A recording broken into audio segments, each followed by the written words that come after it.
Scrappy Peep, Susanna here today for ThermOWeb to share with you this new layout that I created using the new Brutus Monroe release products as well as some LE Studio.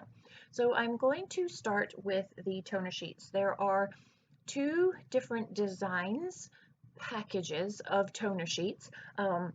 One is called Floral Fantasy, and those are florals. There's 4 different patterns.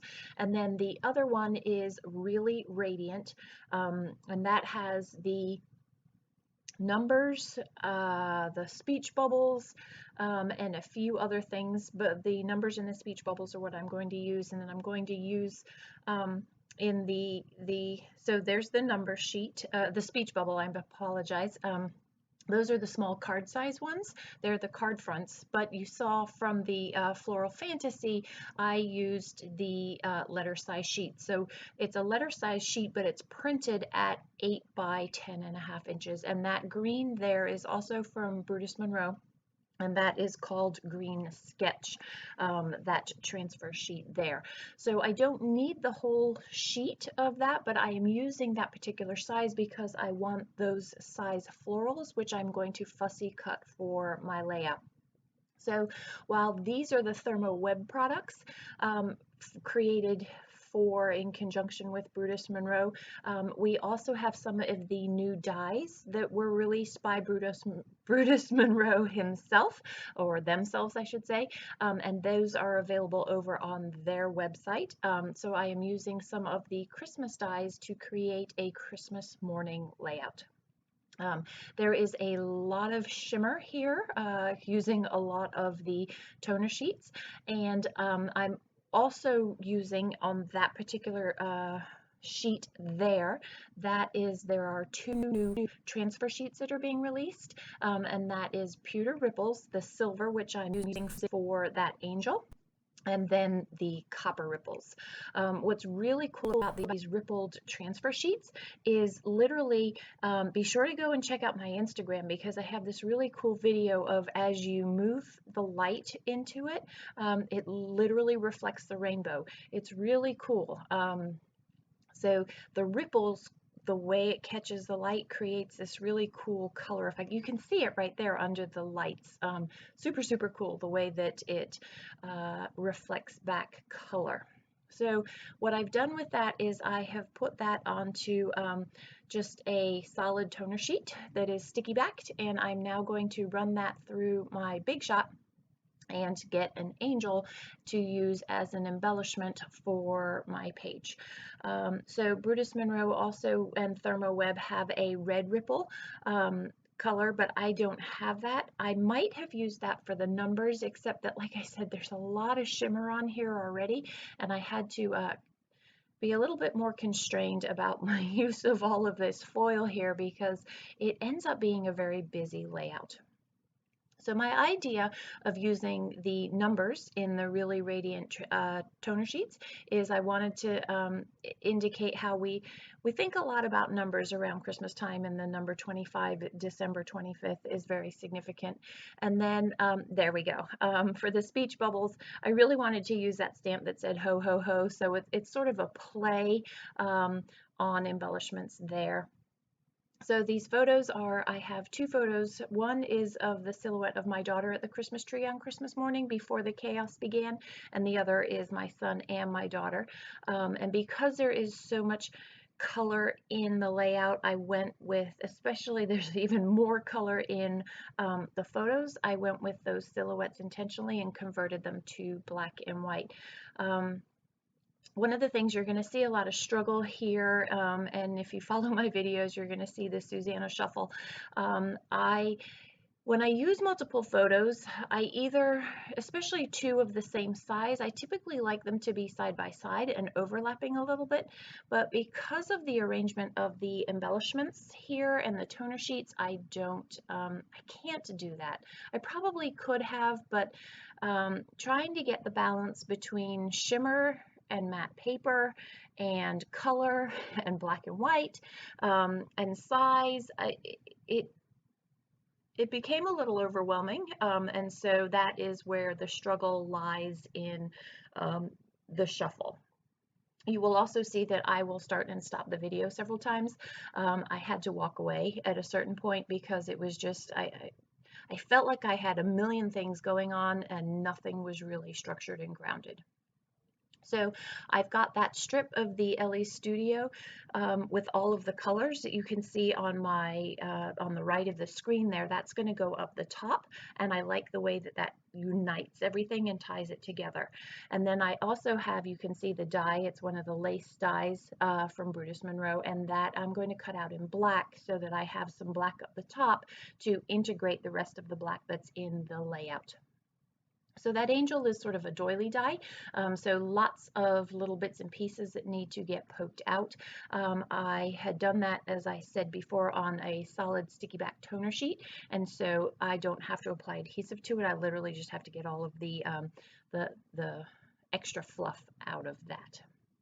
So the numbers toner sheet, again, I am going to leave black and white. I like the way that it provides almost some white space to the layout, and it also gives your eye a little bit of a resting spot from all of that shimmer of all the foiled things that are on the page. So I have placed all of my papers at the bottom of the layout there, and you can see I have excess of them, and so I just have my X-Acto blade, and I'm going to go in and trim those off so that it's 12 inches wide, and then that way it'll fit through my trimmer and I can get that thicker, all of those thicker layers down the bottom there.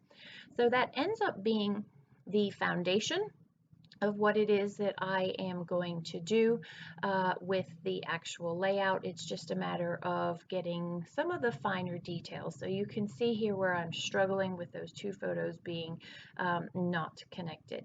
So while I'm figuring out how I'm going to do that, I'm going to distract myself with something else, and I'm going to go ahead and run that black through the die cut machine there.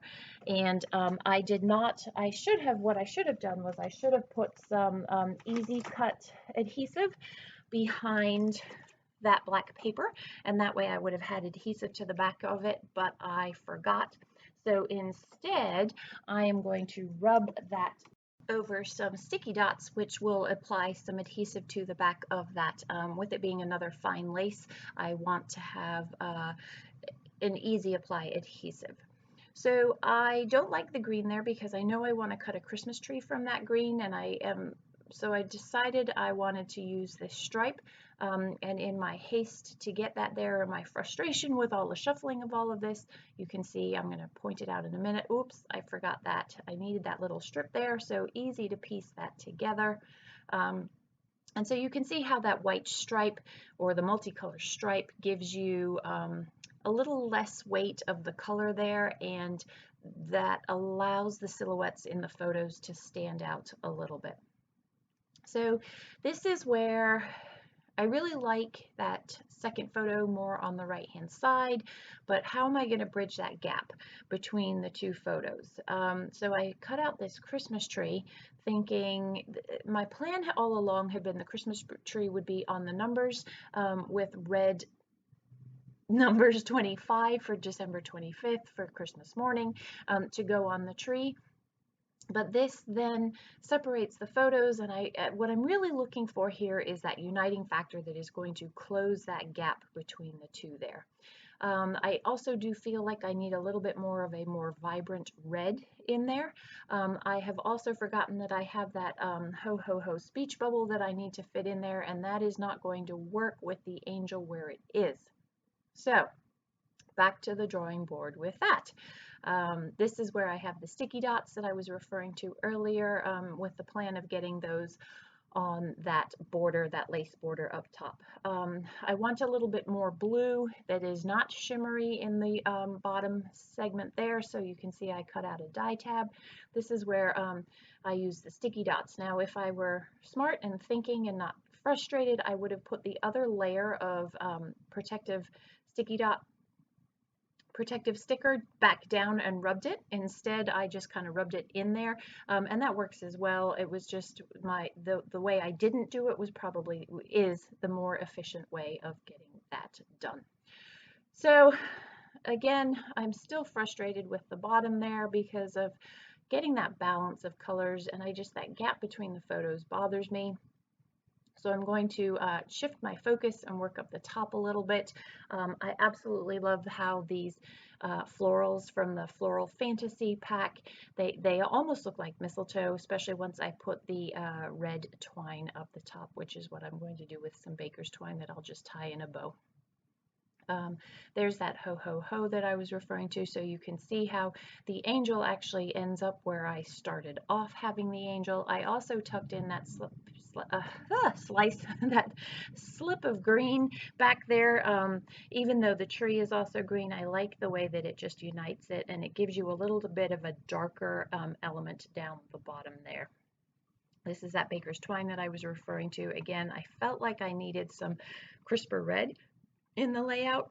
Those crisper colors along with the foil helped really pop those black and white photos. So you can see what I mean there about that looking kind of like mistletoe up there. And liquid adhesive is the best for applying baker's twine. Just in the little center of that bow there is a great way of getting that down. So those letter stickers are new from Ellie's Studio for Document December, and I'm going to use those for the numbers 25. Also, you have these chipboard trees, which I thought might work nicely with the Brutus Monroe trees, but I didn't like it. This is a very, very busy page, and busier than I would normally create, especially with all of those colors and then all of the foil. But I really loved all of these new products, and I wanted to make sure that you could see how you can use them on a scrapbook page. So what I have is from the gray paper in the paper stack. It says joy, but I just wanted that to house the numbers 25. And so I just cut from white cardstock using a circle cutter, a 1-inch circle cutter, the white circle there on which to house those numbers. This is that giant roll of foam that I absolutely love from ThermOWeb. I do wish it was just a teeny bit narrower, but it is super easy to cut, and I still have so much of that roll left, and I have been using it for I think months now. Before, probably June is when I started. So here are the close-ups. I also went in with my Carrie Bradford stamps for the title.